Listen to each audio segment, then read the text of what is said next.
Welcome back to the Bridge to Real Estate podcast. I'm your host, Margarita Petrosian, and here today I have Sevan Gorginian with me. Thank you. And today we're bridging the gap between real estate and the law. Thank you so much for joining us, Sevan. Thank you for having me. Thank you for coming back to the podcast, most importantly. Thank you. Thank you for having me. Today I'm wearing black so your viewers think I'm skinnier than the first time. That is always the goal. I let go of that hope. I'm like, you know what? They've seen me on all angles at this point. White it is today. Yeah. Well, you look good. So our last podcast, it was very educational. We had a lot of people commenting, a lot of people asking questions and interacting. So everyone absolutely loved the content. It was very educational, very informative. So we want to do the same thing for everyone today. So we did have a few viewers that sent in some questions, some very specific questions. So let's jump right in. Sure. And the number one question, how's the real estate market? You know, that's a good question. So if you ask 10 people, how's the real estate market, you're going to get 10 different answers. Yeah. If you ask 10 realtors how it is, everything's rosy, everything's peachy. If you ask Sevan Gorginian how the real estate market is, I'll tell you it's very dangerous. Uh-oh. So, you know, I don't have a skin in the game, so I'll just tell you from my perspective and where I get my perspective from. Where I get my perspective from is the clients that come to see me. So I personally don't have an opinion, but I'll just tell you from my perspective, talking to my clients, in a nutshell, people are not able to afford these properties. Okay, so we had a increase, everybody knows, from 2020 till end of 2021, this huge spike. So a lot of people overpaid for their properties, and I think that was due to hype. We're just human beings, so it's, oh my God, buy, 3% interest rate, you're an idiot if you don't buy. Yeah. So now they bought it, and it's a $700,000 condo in Glendale. So now that the dust has settled, they're like, you know, that loan payment is not just one, it's 360 monthly payments. So a lot of them that come to see me, it's literally been 2 years and they're already not able to afford it. Oh, that is terrifying. So, and the reason is because a lot of people are on fixed incomes. Okay. Sometimes it's a good income. It's a W-2 job, let's say, I don't know, $100,000 a year. But because it's a fixed income, that mortgage payment is, I'm just going to make up a number, it's $4,000. So out of the, let's say, $10,000 income a month, $4,000 goes towards housing, you have $6,000 left. When everything else is becoming expensive, if you can ask your viewers how much their SoCal gas bill is now, it's tripled. What about the local taxes? Local taxes, gas, car prices. Yeah. So everything else has gotten expensive. So where my clients come to see me is now their income is very limited. So one place where they're starting to move their money is onto credit cards. It's, I'm not able to pay this, so they shift it onto credit cards. Yeah. So, well, obviously the credit card has to be paid. So you just added another line item to your budget. So where I see the real estate market is a lot of people are not able to afford their loans. So what that's causing is people to think about, maybe I should just sell and get out. Because if I can't afford something right now at $4,000 a month, let me just cut my losses and let me just flip it and leave. So that's where I get my perspective from, is my clients that come to tell me that they're not able to afford their homes. Yeah. So, so a question about that. Do you think that's because people actually rushed into it, or was it because they weren't being given the right information when they were actually purchasing the home? What do you think that's attributed to? Is there something real estate agents could do to prevent that? Yes, I'll tell you one place is, and I've mentioned this so many times, so if there's other viewers who have heard me say this spiel many times, it's a lot of people took these SBA loans to purchase real estate. Yeah. So it's not really your income that you used it towards the purchase, but now that the dust has settled, that the SBA money is due. So I think when they were qualifying for the loans, they were not really calculating it correctly to say that, wait, this $200,000 is not this buyer's money based on their employment. So because of that, I think a lot of lenders felt cheated, that we gave a loan to someone that $200,000 was not really there. So I feel there could have been more honesty in that Yeah. in that perspective. And obviously there's all types of people and everyone has a different experience. And Right. there's so many genuine, real professionals out there that are willing to help and they'll do anything to be on the client side. Right. But I've been helping one of my friends recently who's very interested in buying a home. And I've been going through the process with them. And step one, get pre-qualified, obviously. Right. So talking to a couple lenders with my friend, I keep hearing these lenders push where just because my friend says, okay, you know what? It seems like I can't afford what I want right now. I would rather save money and try again in the Right. near future.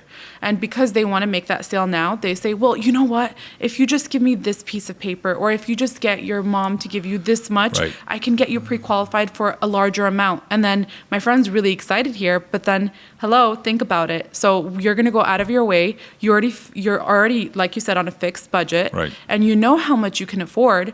You're going to go out of your way to pay a little extra. Everything's getting more expensive, Right. and you haven't gotten a raise. So where is the balance in all this? So at the same time, you have Exactly. to have someone championing for you. You have to have that real estate agent who's looking out for you, because the home lender at the end of the day, they might not. And you can't really blame them also. If Right. things are going downhill, they just want to make sure that they make as many sales as they can, Sure. just in case. Right. No, I mean, I think. Look, there's no magic answer here, but I think the compensation of how it works, it's based on a commission. I think that presents a inherent conflict of interest. Yeah. Because are you really concerned about the client getting a home, or are you really concerned about your 3%? Yeah. So, and there's no answer to it. So I think just the fee structure itself presents a conflict of interest, which is unfortunate. There's something I was going to say, and I lost my train of thought. But in any case, but yes, I think, this is what I was going to say. There's that meme, I'm sure you guys have seen it, the Spider-Mans all pointing at one another. Yes. Yeah. So when the clients come to see me telling me they can't afford their homes, I tell them, well, why the hell did you get this? Mm-hmm. Well, because my real estate agent told me it's a good time to buy, et cetera, et cetera. So now the homeowner's blaming the real estate agent for pressuring them. Yeah. Then I tell them, well, how did you qualify for this loan? You don't make that much income. So the real estate agent will point the finger to the loan officer saying, well, they approved it. Yeah. It's not my fault, So then who do they blame? Right. So then the loan officer will blame the client saying, well, you're over 18, you're an adult, you should have known what you should have been able to afford. So it's like this three Spider-Mans pointing at one another. Yeah. But hopefully people don't lose their homes, Yeah. but at the end of the day, it's So, tough. question about that. Let's say these people now that they're posting or putting up their houses for sale. Right. So how is someone else able to afford that home? With everything, Yeah. is it just another cycle with someone else overspending? Yeah, I think a lot of people have saved their legitimate money from their income, so they are able to afford the homes that are coming on the market. Yeah. Even though people are saying, well, there's not much buyers right now, I think the prices have not stabilized, and nobody can control it and pull a lever and bring it down. Yeah. But I think sellers really need to realize your 2-bedroom condo in Glendale is not $800,000. Maybe it was in 2021 when you had 10 people coming, but not anymore. So, and just another thing, just from a personal perspective, whenever I see a post talking about people renting, that really I want to make it obvious to people that I can't tell you how many times you're actually offending people. Yeah. So many people come to me that are renting saying, I saw this real estate agent post, well, if you're renting, you're an idiot, Yeah. And I see that a lot. I just want people to realize that you're actually condescending people. Not everyone has a choice. Not everyone has a choice. And when they do eventually have that choice and they do save that money, I'm sure they're going to remember that you mocked them for Yeah. renting. So I would recommend to get rid of that taboo about renting. There's nothing wrong with renting at all. If you're making $1 million a year and you're still renting, Right. then maybe there's something to be said there. Well, I have some clients who are exceptionally wealthy, and you'd be surprised that a lot of them are renting. So for those clients, that's more of a business choice. Correct. Yeah. So it's not just you're renting from someone else and your money Right. is not being invested anywhere. Right. So I think there's a big difference. It's just a big people difference. have to clarify. Right. And on social media, it's so easy to just hit share with anything Right. that you see that's a little bit funny for you or that you think might get someone to think of buying a home. Right. Yeah. I mean, I agree. But that whole, and everyone gets it from the same source. But if it were me, I would just tell people to knock it off about mocking people who are renting. Yeah.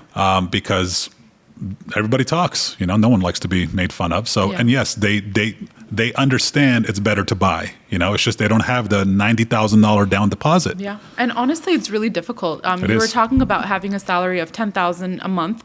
If you have a salary of $10,000 a month and let's say you have 0 dependents and you're single, with your tax filing, Right. you're probably taking home what, 6 or 7K a Right. month.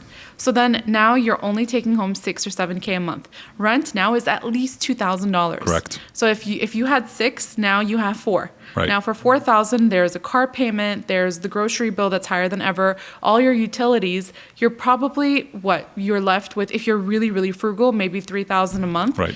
Is there a mortgage where you can pay 3,000 a month and live comfortably? Right. Probably not in LA. No. And if this is where your family is, if this is where your job is, Right. then it's still not a choice for you. Right. I mean, we do have an inventory problem. They're not building homes, so I get it. And everyone wants to live in Glendale. Yeah. So Yeah, why does everyone want to live in Glendale? I have no idea. I've I mean, lived here since it's I was nice. 3 years old, and Yeah. I mean, I only want to live here because all my family's here, all Well, my that's the memories are answer. here. Yeah. But other than that, there's so many people coming in, Right. and then at one point, all those luxury buildings that were popping up in every Right. corner, I don't see the appeal. Yeah. I mean, I think people want to stay in Glendale to be near family and friends. And, Yeah. But what and about honestly, the it's other a great city. million people that moved in that Right. have never lived here? Right. Yeah. Maybe it's Din Tai Fung. You know what? I don't know. I mean, but it's a great city. Yeah. I was raised here. So, but yeah, there obviously are other options. I've noticed a lot of people, especially our community Armenians, have moved into a Panorama City. Yes, So, Panorama City, Granada Hills. It's Right. slowly becoming a little Armenia everywhere. Right. And you could tell Yeah. by the because they're liquor priced out of stores. Glendale. Yeah, they're priced out of Glendale, priced out of Tahunga, moving Yeah. into Sunlit, so they're going down, which is good. I mean, we're obviously good people. We bring very good value to our community. I actually used to work for this doctor, excuse me, and he told me, he said, he's been living in Glendale for over 40 years, I want to say. So he said, I watched Armenians come in. I watched Armenians build up Glendale. Right. He goes, the reason I love living in Glendale is because Armenians put so much value into the city. Yeah. That's the reason that the pricing of the leasing on businesses are going up. Right. They're putting up businesses everywhere. The beautiful flower shops, the beautiful bakeries, the beautiful restaurants that you Right. can go have a home cooked meal in. Yeah. So it really is about the culture. So obviously not just Armenian culture. That's Right. just what I know of. That's what I can speak of. Right. But a lot of other cultures, when they come into the U.S. and they make a small little Asian restaurant Right. and soon becomes huge, Din Tai Right. Fung. Exactly. That's what it is. Right. I mean, on brand, I just went to a new restaurant. It's called Epique. Yeah. It's a French restaurant. Is it really? Yeah, but it's owned by Armenians. Yeah. But it was exceptional. I went there with my wife.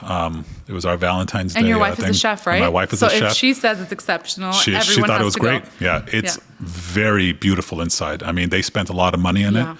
So that goes to show that we invest in our community. And if anyone has not tried it, I highly recommend Yeah. to try the new restaurant. It's Yeah. it's great.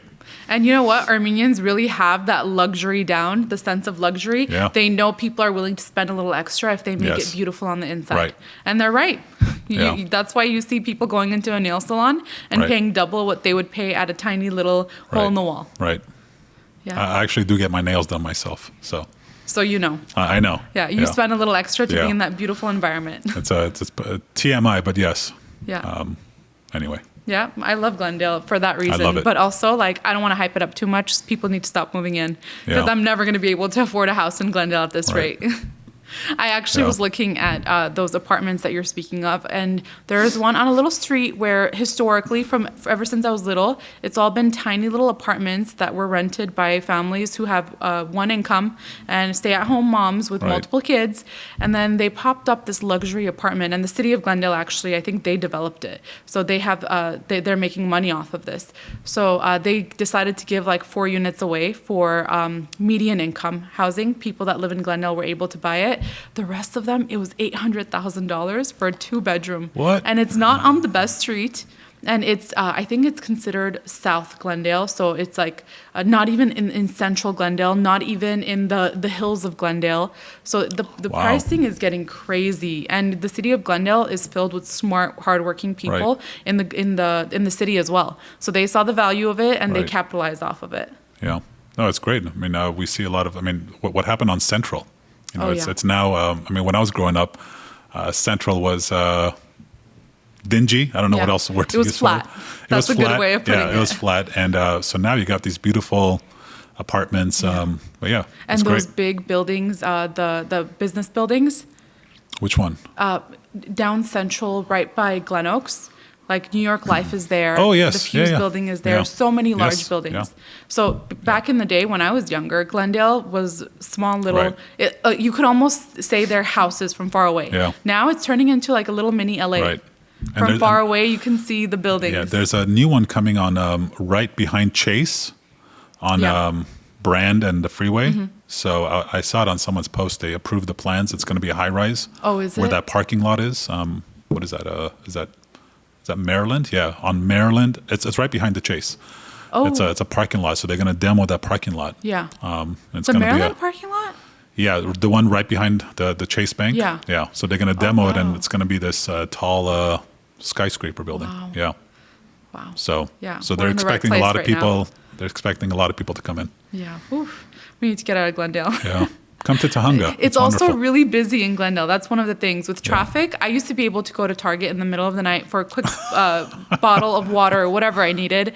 Now it's exhausting. If it's really, really late, I could still get away with getting there in 2 minutes. Yeah. But now, if it's 5 p.m., 6 p.m., it's a 15-minute drive to Target. Yeah. I'd rather walk. No, I mean, my wife and I prefer to go to Target around, because I think the one in Burbank, it's open till like midnight. Mm-hmm. We like to go really late for one reason, so we don't see anybody. You know, we're pretty social people, but sometimes I just don't want to see any family or after friends. After a long day at work, I can imagine. So if you want to find me at 11:30 p.m., I'm in a Target. If you want a free legal consultation, 11:30 in Burbank Target. Come to the Burbank Target. Yeah, there's no one there, but I've actually become a frequent Costco visitor now.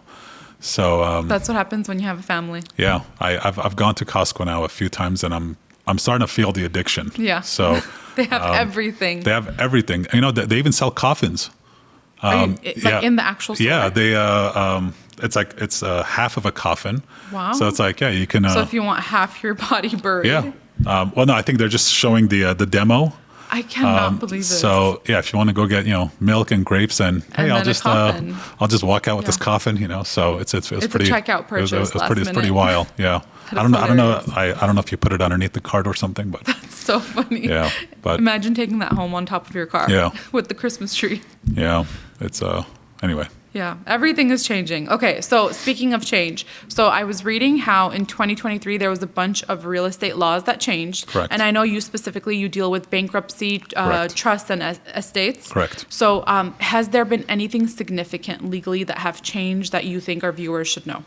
Yes, absolutely. I think the biggest change we had was in I don't know if it was January 2020 or 2021. And it had to do with what's called the homestead exemption. So I always, whenever I speak to realtors, I always will ask the crowd, how much can your client protect as part of the equity in the house so judgments are not placed on it? Okay. And I'll get some random numbers. A lot of time, all I hear is crickets. I'm like, and it surprises me. I'm like, you guys are in real estate. How do you not know this number? So the old numbers were $75,000 if you were single, $100,000 if you were married. Okay. And what that means is if your house is let's say $1 million house, and there's a $500,000 loan on it, you have $500,000 of equity. That if Yeah. you sell, that's yours. Under the previous California exemptions, if you're married, you only get to keep $100,000 of that is protected. That if there's judgments on the house, they can attach to the other $400,000 that's not protected.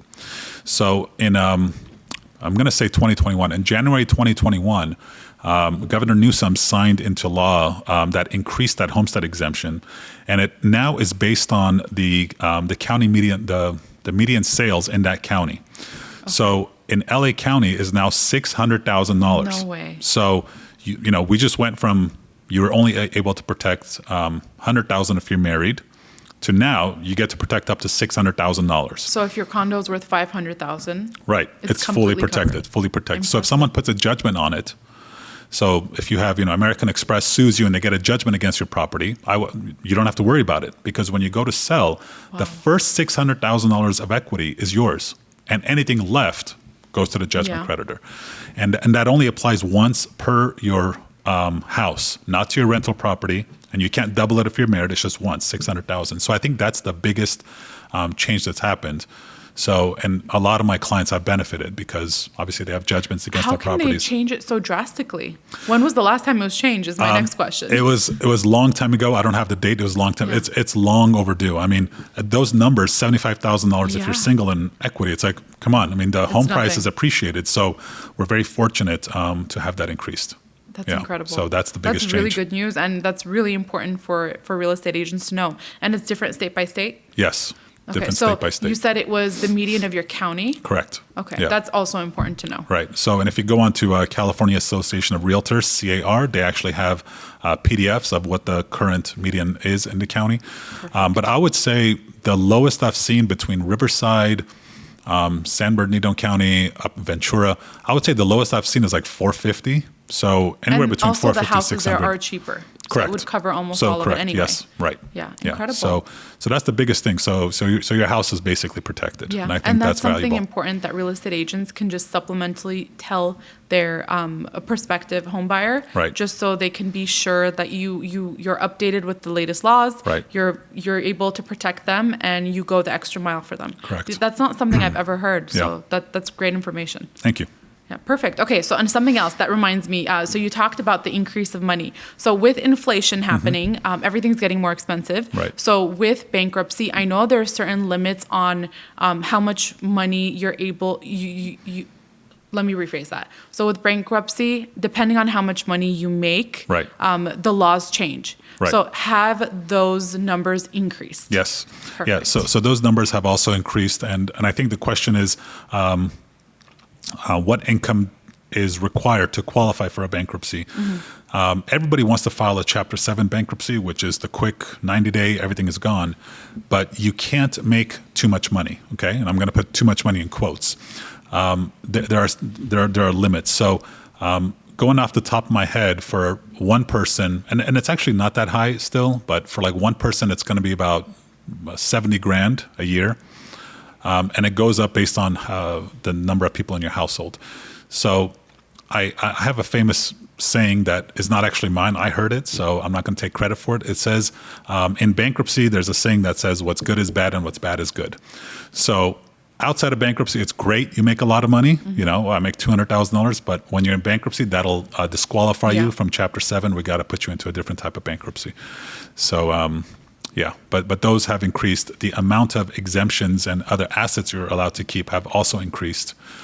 A lot of people have guns now, which is pretty cool, in my opinion. So the exemptions apply to guns, so we're able to protect people with their guns. And it's not like they're able to take it anywhere. Like the value of the gun, or what? Yeah, because a gun is, at the end of the day, it's just personal property. Yeah. So it's like, when I ask clients, what assets do you have? How much clothing do you have? How much jewelry do you have, et cetera? And there's certain exemptions we apply to those that's afforded to everyone that files a bankruptcy. And yeah, so a lot of people have started to tell me, I got about $5,000 worth of guns. Are they going to take it from me? Number one, and realistically, they're not going to be able to take it from you because they would have to. I don't know how you take that from someone because it's actually registered to them. The person has to be. It's not like I could take your jewelry and then sell it on the market. You can't do that with guns. So, but nevertheless, I've noticed a lot of my clients are disclosing to me that they're starting to have more guns. But end of the day, the exemptions have increased, so we're able to protect that as well. So including cash, you can have a good amount of cash too. So that's nice to know that these laws are keeping up with how expensive everything is getting. Yes. Yeah. So it's still financially sound, if I could put it that way, to file for bankruptcy, and you don't have to wait and go out of your comfort zone and try to survive for another year, hoping the law catches up. Right. And how often do these numbers change, or is it like a percentage? Yeah, I think it's every 3 years these numbers are updated. But other things like the homestead exemption I talked about, that just happened, because there was a law that was passed. So it wasn't like, it's time to increase it. I think enough people told the Congress people and their state Congress people, and then they passed a law and they finally did something about it. Finally did something, because that was long overdue. Because $100,000 nowadays, that's just the down payment for houses. Right. Incredible. Yeah. Okay, so then a follow-up question with, just talking about how uncertain the economy is. Why is it more important than ever now to put your home in a trust? That's a great question. I started doing more trusts about a year and a half ago, and that's because I hired a very wonderful paralegal, and she's tremendous at what she does. So it opened up a lot of time for me to finally focus on that practice area, which has always been an interest to me, including tax, but I haven't started doing my tax practice. So now that I started doing the trust, and I always would tell clients it's extremely important to think about having a trust. And I'll tell you some of the top 3 benefits of it.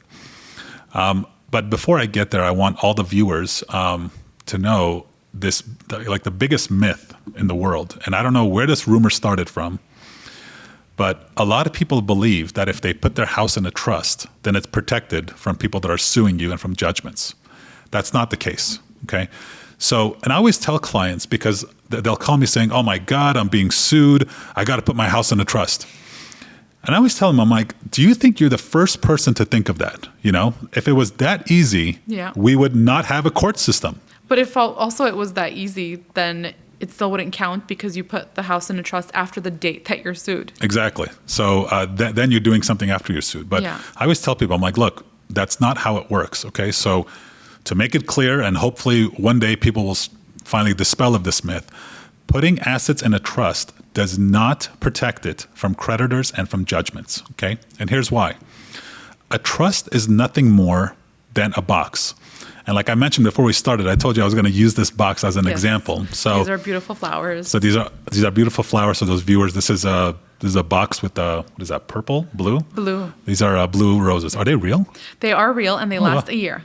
They've been preserved. Oh, my goodness. Okay. Well, that's a good Valentine's Day gift. Yes, it is a great gift. So the way the trust works is nothing more than a box. Other way to think about it is, for ladies, if you have a purse, okay? If I have this water, I'm going to try not to knock my mic over. So if I have this water in my hand, this belongs to Sevan because I'm holding on to it. Mm-hmm. What a trust does is, imagine if I open this box and I put this water inside this box. Consider this the trust. So that is Sevan's box, that's Sevan's trust. Mm-hmm. Now I don't own it because I'm not touching it. It's inside the box. It's inside my trust. Well, the next question you have to ask is, who owns it? Who owns this box? Every trust has an owner. So if it's your purse, then the phone inside your purse is yours. Yeah. So that's why the trusts don't protect against judgments, because if I have a judgment, I can tell you to open up your purse, and now I'm going to make you take this water out, and then I will put my judgment on it. Yeah. So trusts are not designed to protect against judgments. Trusts are there to transfer wealth. If you want to protect your assets, then you need to create entities such as LLCs or corporations, and also to have proper umbrella insurance. So that's the way to protect your assets. Now, the benefit of having a trust is, well, there's several. The biggest one is to avoid probate, okay? Whenever I hear people talk about it, I don't think people understand what probate court does, okay? And in my opinion, I think our probate court system in America is the biggest scam in America, okay? So I remember I was giving a talk once, and there happened to be a probate judge in the audience. And I said that. I said, probate is the biggest scam in America. And he came to me, he's like, I'm a probate judge. And I'm like, kind of joking. I'm like, well, I guess you're part of the biggest scam in America, I'm like, whatever.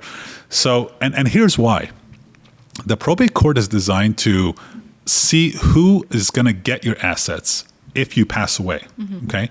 So that's after you pass away, it goes to probate court. Correct. Yeah. If you don't have a trust. So imagine this scenario. And I'll give you two easy scenarios. If I have a house, imagine this water bottle is my house, and my name is on it, Sevan. And I'm also married, and my wife's name is Sevana. Okay, it's my name with an A. We went to Mark Keppel together since fourth grade. So the answer is she is going to get it because she's my wife, and it's community property. But how long is that going to take? How long is that going to take? If I die, okay, and if my name is on this, how are you going to transfer this property to her so she can sell it? Because I'm no longer around to sign the stupid deed. So they look at your will, and then you have to prove that she's your wife, right? Correct. But if we don't have an estate plan, if you don't have a trust, then this property needs to then go to probate court for the probate court to decide who's going to get this property next, who's next in line. Oh, the wife is. So then she would have to go to court and say, here's our marriage certificate, here's his death certificate, here's some pictures, here's some pictures of us, for example. You have to prove that you're the wife. Yeah. And once the probate judge approves you're the wife, okay, then they will allow you to get your name on title and to get the property. That process, and it's not just real estate, it's if I have a bank account with only my name on it, she needs to get that into probate to get it to her. Yeah. That process will take anywhere minimum 6 months up to a year, and it's extremely costly. So the only people that benefit are the lawyers and the courts. Yeah. Biggest scam in America. So what's the solution? If I take this house and then I put it inside my trust, so imagine now it's inside my trust, I no longer own it. When I go take the long dirt nap, okay, which means I'm dead, if I go die, it's okay, because the next question is, now who's in charge of this box? Well, I died and I named my wife as the successor owner, also called the successor trustee. Yeah. She comes in and says, I own the box now. Great. She could then open the box and take the property out and then sell it. So this is similar to life insurance when you name the beneficiary. Correct. Where immediately it happens. They don't have to do any extra work. Correct. So that's one of the benefits of having a trust, is it avoids that whole probate court process. And here's another thing that happens in probate. Once a probate case is open, let's say I don't have a trust. The probate court says, okay, Sevan's, where's my bank accounts? Capital One, let's say I have $50,000, okay? That goes to probate court, my house, etc. Then they're going to notify all of my creditors saying, who did Sevan owe money to? Amazon will come saying he has a balance of $5,000. So then you have all these creditors. Those creditors will need to get paid first, including Medi-Cal if I'm using Medi-Cal. And then you'll see my wife getting much less, because those people had to be paid off first before that. But if it's in a trust. If it's in a trust, you avoid probate. No way. And you give, I'm just kind of not to knock this over, and you screw the creditors saying you guys are going to get, you're not getting anything. That is impressive. It is impressive. It's just one document.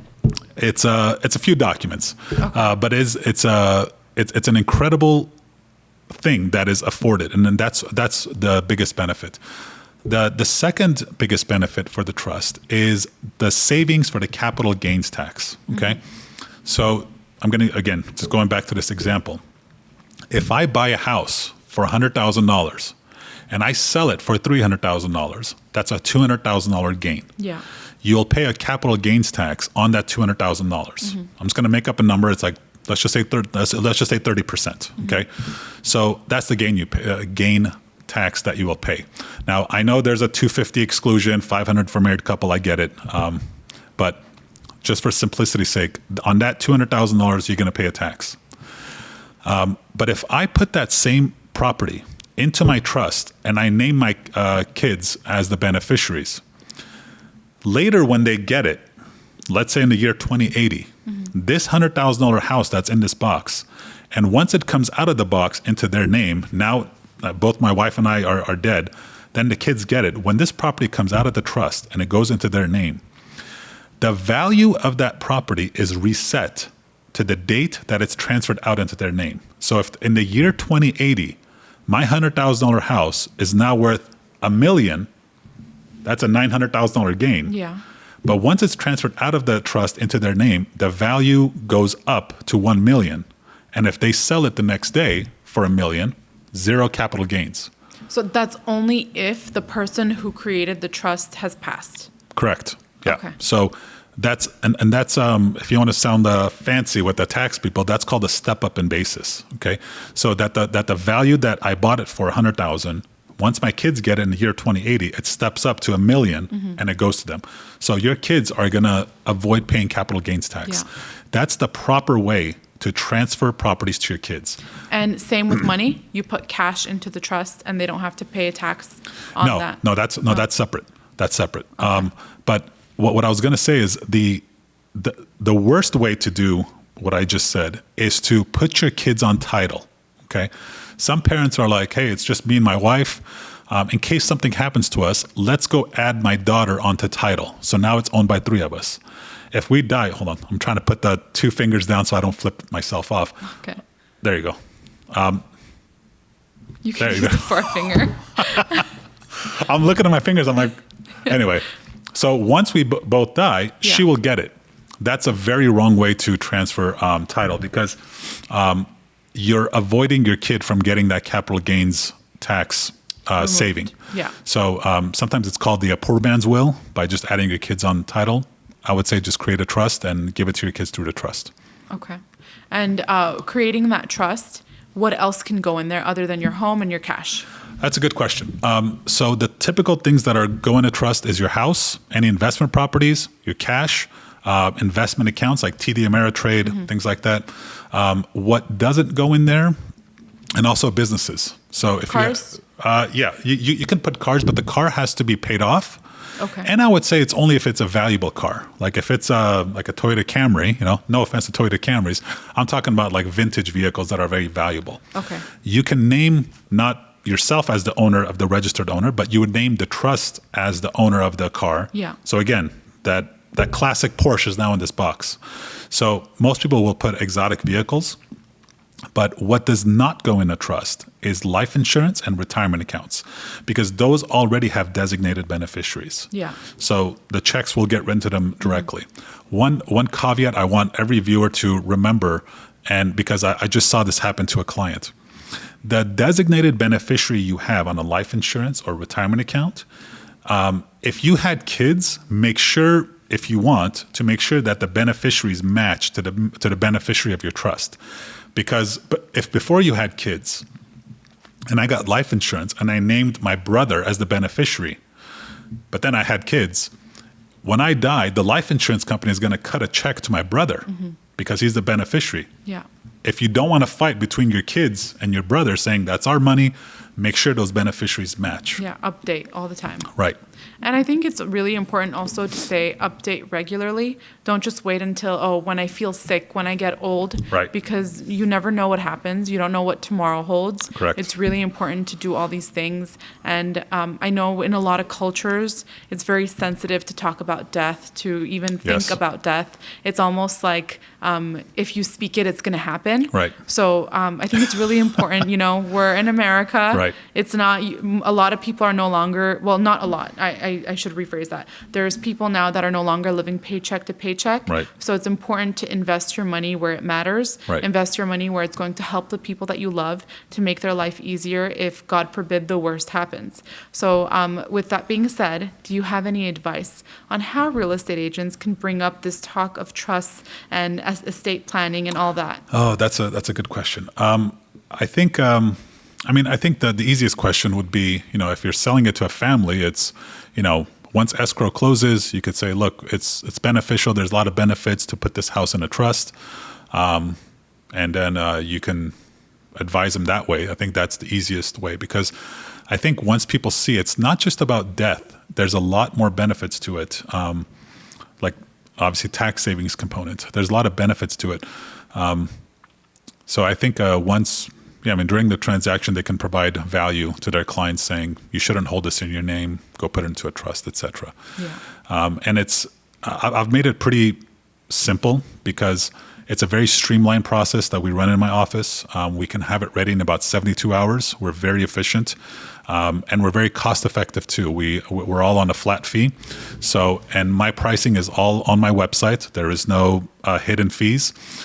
So for the full estate plan package, which includes the trust, the wills, your medical directive, which is like your healthcare choices that you want, and the power of attorney forms, for all of them, if you have one home, it's $1,950. So less than $2,000, your entire estate plan can be prepared in 72 hours by my office. And that fee includes my legal fee, the notary fee, and the county recording fees.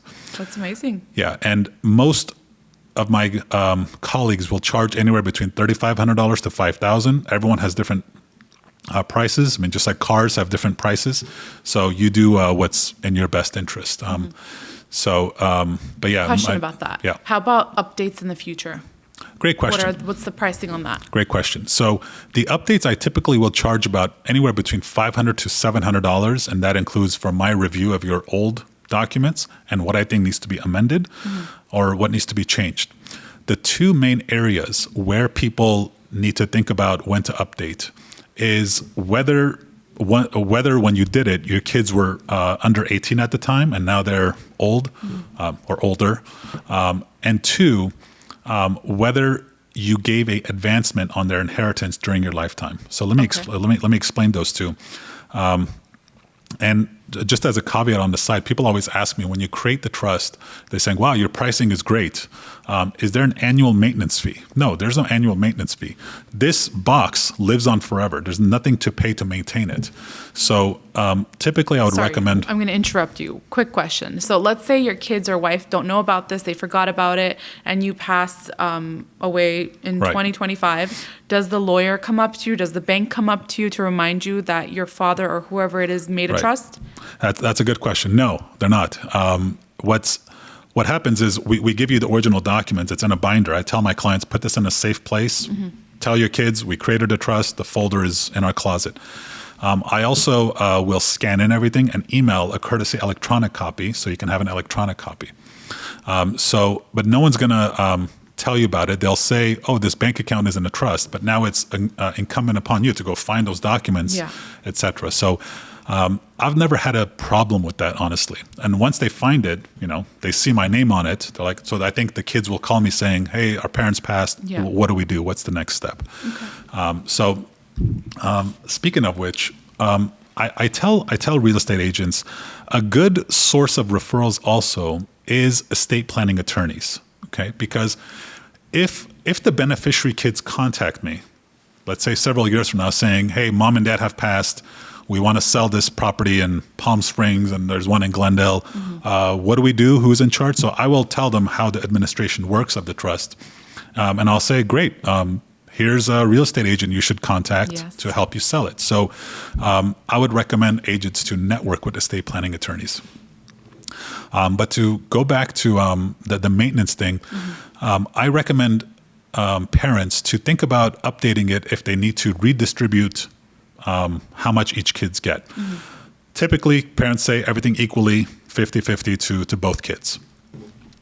But if you gave one of your kids during your lifetime, you helped them buy a house, you're like, hey, let me help. Here's $100,000 from mom and I to help you buy the house.